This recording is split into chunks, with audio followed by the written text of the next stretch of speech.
everybody. Today is a special episode. Why? Because I got a haircut. Don't bring it up. Now, today we're going to be talking about our franchises we've all been enjoying ever since Star Wars and Marvel. Let's take a look. Star Wars was the franchise that started in the 70s. It grew very popular. It got a box office hit, it was a success in cinemas, and was ranked best sci-fi movie of all time. And then there's Marvel, which won an award of Endgame, which had a highest box office hit, and it's even way higher than Avatar. Whoa, that's pretty high. And it scored lots of points. So, much more. There's Marvel Cinematic Universe, which is the highest grossing franchise, and there's Star Wars, which is the highest ranked franchise. Now, with that all being said, which one do I find more impressive? People may be telling me you pretty much find Star Wars more impressive. Well, we don't know that yet, okay? Seriously though, I could actually have a different opinion, because Marvel is wonderful too. So maybe there's actually a chance that I find Marvel better. We don't know. So, with that being said, let's look at the franchise of all time, Star Wars versus the Marvel Cinematic Universe. What's the best way to start a ranking or a BS? Well, it's simple. Talking about the characters. Let's go through the Avengers and the Justice League era. Well, wait, am I an idiot? Yeah, I'm an idiot. I was thinking we were doing Marvel versus DC. At first, I was thinking Justice League, but no, we're doing Marvel vs. Star Wars.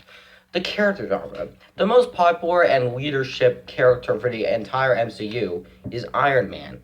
And for Star Wars, it's Luke Skywalker. Let's look at these two characters and which one's more better. Let's look at Luke first. Luke Skywalker is a young Jedi who became a Jedi in Tatooine when Obi-Wan taught him. He's great at holding a blue lightsaber. He learned the Force by Yoda, and he fought Darth Vader. The first time he fought him, though, it didn't turn out so well. Ever since he figured out that Darth Vader was his father, it made things a lot more difficult for him. And then in Return of the Jedi, he decided it's actually time to fight and let his anger out. But not for Darth Sidious. He tries to keep it not as anger, so he joins the dark side, because that's what Darth Sidious wants. But Luke then gets defeated, and guess what? Darth Vader saves him. So Luke has a very, very angry side, but also a light and kind side. In The Last Jedi, he trains Rey, for the Force. And it actually worked pretty well. Until Luke Skywalker, we realized he was dead the whole time. And that really, he already has the ways of the Force, and Rey is there for him. So Rey is the next character. That all being said, what about Iron Man? Iron Man is a superhero. He started with Mark 1 suit, which were alright. He grew with about 83 suits. That's a lot of freaking suits. And test them all out, and it worked out alright. So he used them for battle. And he also has a family. He has a girlfriend, aka maybe close wife or something, Pepper Potts. He has his helper in hand, Happy Hogan, played by the guy who made the movie. And he has a beautiful, nice little girl by him. It's all there. So which one is better to fight for? I say the better fighter is Iron Man. Who's the best at being good? To me, Luke Skywalker is much nicer. It's not that Iron Man's not nice. It's just that Luke Skywalker uses all of his anger for what he should do. Iron Man has to use his powers, and he uses it any time. Even when he destroys things, it's still worth saving the universe. It's just expensive for a rich guy. You know what I mean. How about side characters? Let's look at the side Avenger, Captain America, who's really the leader side character in Star Wars, Han Solo. Which one is more impressive? Let me talk about first. Now, a lot of people are going to get mad, but I'm not a fan of Han Solo in the original trilogy. Hear me out. Not that he's not cool. He is pretty cool. He has that nice blaster and that cool Chewie guy. The problem is he acts like a douchebag a lot. He literally is all there. He argues with Luke about the Force and A New Hope. He literally gets into the battle where he shouldn't be after the final battle in A New Hope, and he is a dick to Leia and Chewbacca in The Empire Strikes Back. Like, seriously though, Leia even insulted him in the funniest, nicest way possible. Sorry, camera's a little off. I didn't have time for that. Anyway, yeah, he's a real jerk at times. But after he'd been carbonated, he decided it's time to let his anger go when it should be. Did that help? No, he still acts kind of like a douchebag sometimes. Like, when he first met the Ewoks, he insulted them. Like, if I met the Ewoks, I'd be upset, but I wouldn't talk to them. Like, that's just wrong and rude. And then he was in The Force Awakens. He wasn't that awful, but he was less. That's probably one of the reasons why they had to kill him off, because we didn't know what else to use him for. What about his partner Chewbacca? He's pretty cool. He has that cool blaster and that neat voice as he talks in Chewie voice. And then there's Steve Rogers. Steve Rogers started as the U.S. military, like somewhere back a while ago, and later become the Cap America. So ever since he's been frozen, he had a big fight to go with against Red Skull, and it was his turn, a chance to fight Red Skull. So that's what he had to do. And he worked perfectly. He's aged ever well since he got to lead the Avengers, and since he decided to retire at the end of Endgame. So who's better wise? To me, the better one who's more wise and polite for this fight would be Captain America. Who's cooler? I say Captain America. He has that cool. So Captain America beats Han Solo. Now, let's look at our final character. Our villains.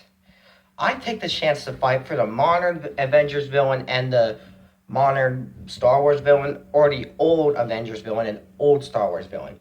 Which means the old Star Wars and Marvel villain would go by the fight of Darth Vader and Loki. New would go by the fight of Kylo Ren and Thanos. Darth Vader is Luke's father. He has a red lightsaber, the dark suit. He became evil ever since he got burnt and betrayed from Obi-Wan and joined the dark side, Darth Sidious. Loki is Thor's brother, who is incapable of what his chances are. And that being said, it's very strange seeing that stuff happen.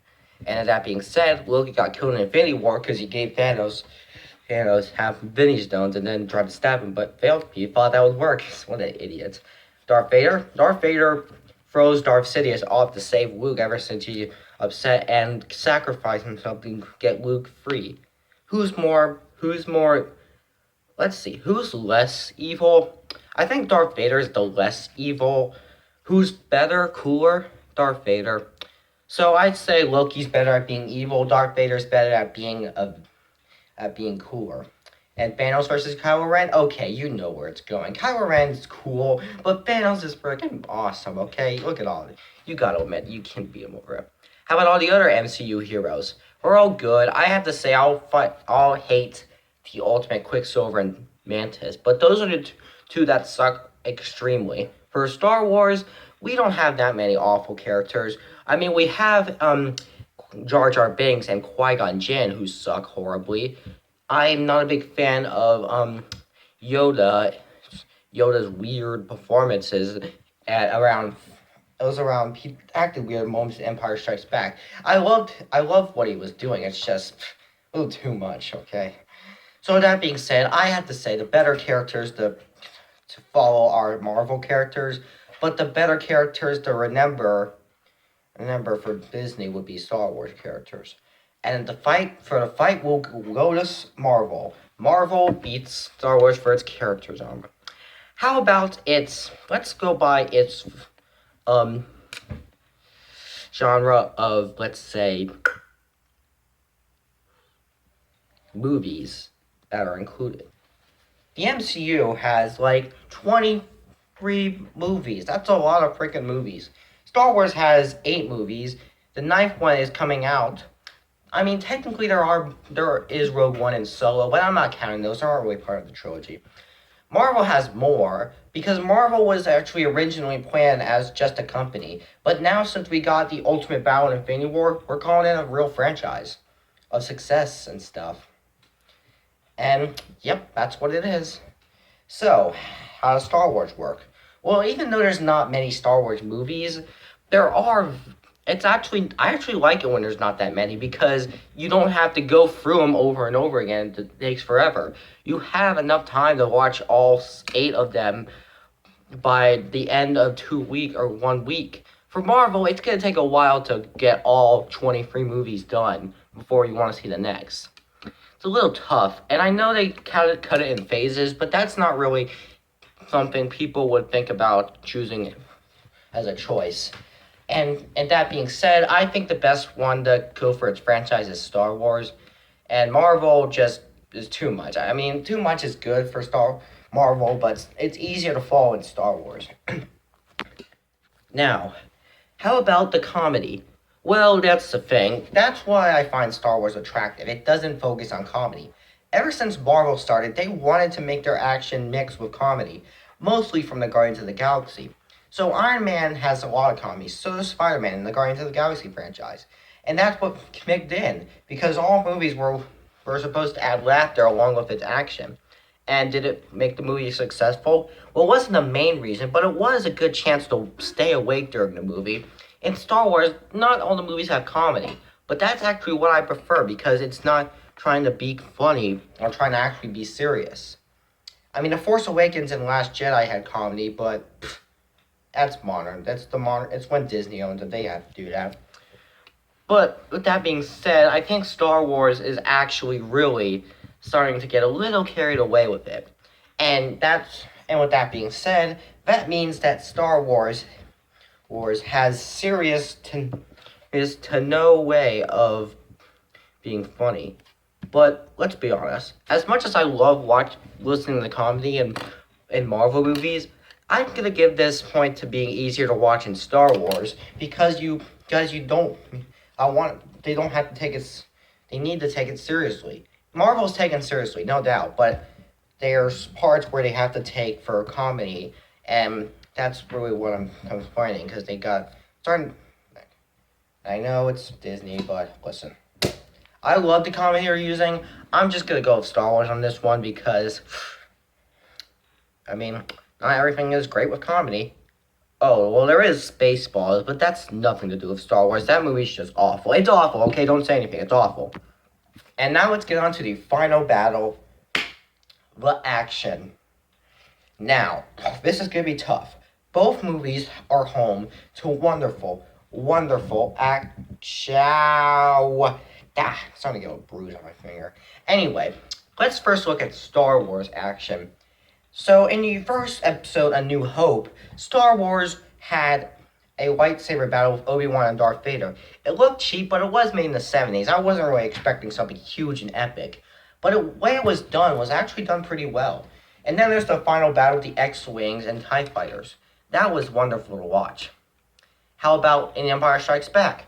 There's the Hoth battle, and there's the battle between Luke and Darth Vader. The rest of the movie talks about the dark side biggest complaints and how Luke learns the Force.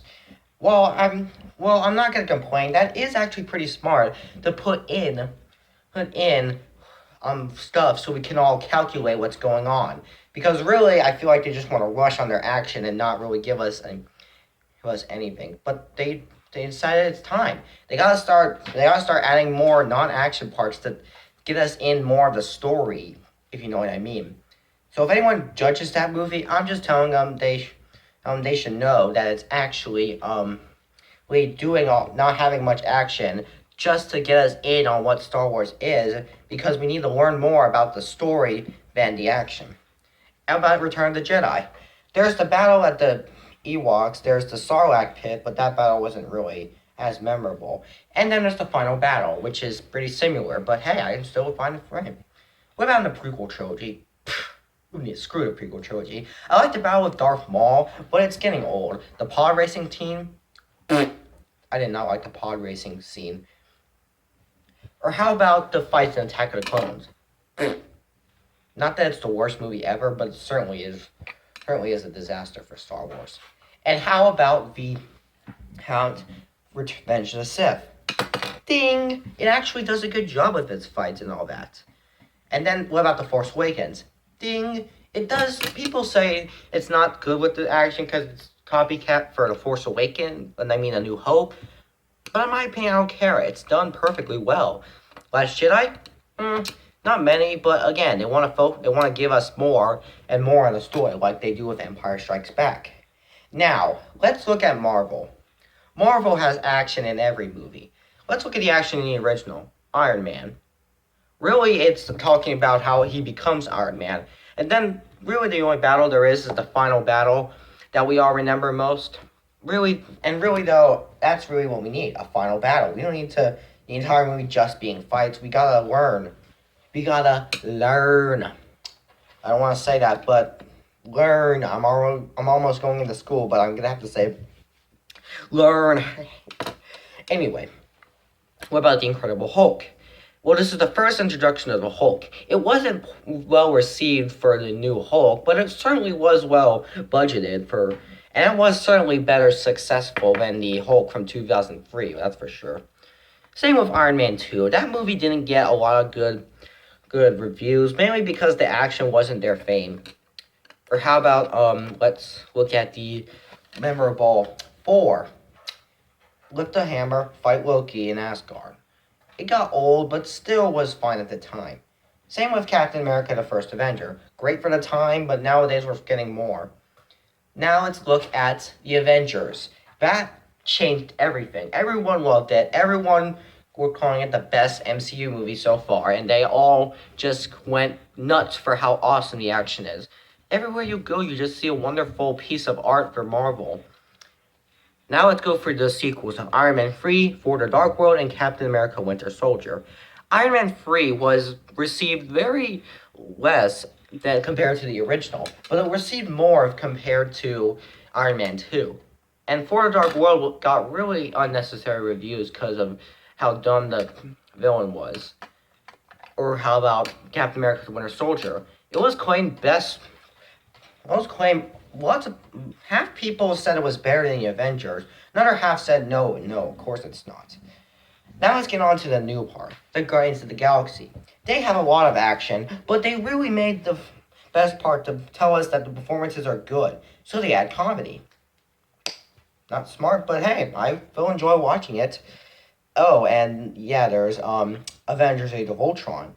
If I tell you I don't like this movie, will you be upset? Yes? Well, I don't like it, so just whatever. Ant-Man. New action, new character, why not? Or how about Captain America Civil War? Everyone loved it so much, they completely found it more impressive than the action in the Avengers. They still loved that action, but they found the action in Captain America Civil War much cooler. Or what about Doctor Strange? Didn't get received well. It was a good movie, but I don't think it was better than anything newer, because it was just Doctor Strange, really. Oh, what about Guardians of the Galaxy Volume 2? It focuses a lot for the comedy and the story structures more than the fighting sequences. There's a battle between Star-Lord and Ego, and let's be honest, Ego's not as incredible as a villain. He's okay, but just okay. They really focus more on comedy and story complaints. Love. I don't know why, but that's just what they do. Oh, and there's Spider-Man Homecoming. Same thing, but this time they actually talk about our favorite Spider-Man, and I love it so much. That's why I found it my favorite at the time, and a lot of people didn't agree, but I agree myself. For Ragnarok. Good action, great story structure, very big twist that we're going to see in the future. And then there's Black Panther. Wow, this was a big success. It got nominated as Best Picture at the Academy Award nominations in 2019, and it was close to winning, but it didn't win. What was close to getting nominated was Avengers Infinity War, because it was the highest grossing Marvel movie at the time, and it changed Marvel for the better, for the worse actually, because everyone was all upset about what happened at the end. But the action was so incredible. I just feel like it was wasted for the very sad ending. I don't know, I still enjoyed it. Ant-Man and the Wasp. I don't know, a lot of people were thinking about watching more Marvel movies after what happened, but we watched it and we found it okay. Just not as impressively done as Infinity War. Same with Captain Marvel. But then came out Avengers Endgame, which changed Marvel for better. It did the best action, best wave performance, and that was what they did. They put in their action so well done and so well made. That's just beautiful. And then there's Spider-Man Far From Home. Okay, I find it alright. The future of Marvel is I hope it's going to be good. Now, let's go through our finals. So, in the first battle, characters, it was a tie. Actually, Marvel won. The second battle of comedy, apparently Star Wars won because it doesn't need as much comedy. Then there's how many movies. Star Wars won that. For this, I'm going to give it to... This is a tough one. Marvel. Now, our final results. Marvel won twice. Star Wars won for twice. I'm just going to have to call it a close tie. Star Wars will beat Marvel. Let me talk first. Now, Marvel is wonderful. It's a great franchise. I love it more than any other franchise to think about. I just think Star Wars has a better way of focusing on what they're doing. It's take place in space. Marvel has basic locations and basic Disney story structure for a superhero movie, and it's wonderfully done. Star Wars does something that we've never seen before. That's why I find it better made. They give us something we've never seen before. Marvel gives us something we've never seen before, but it's ideas we have seen before in the comics. Star Wars is their own idea. When Marvel gets their idea, they look at a comic book and they design it, and it's perfectly done. For Star Wars, they do it their own way. That's why I prefer how wonderful it is. But that's not to say that Marvel is also wonderful. So for a tie close, I'm going to let Star Wars go by its way. Now, thanks for watching. Next weekend, I'll be reviewing a movie. It's a racing movie. I'm just going to say it. And we're reviewing Fast and Furious Presents Hobbs and Shaw. You already probably don't know that, but I just told you. I've got to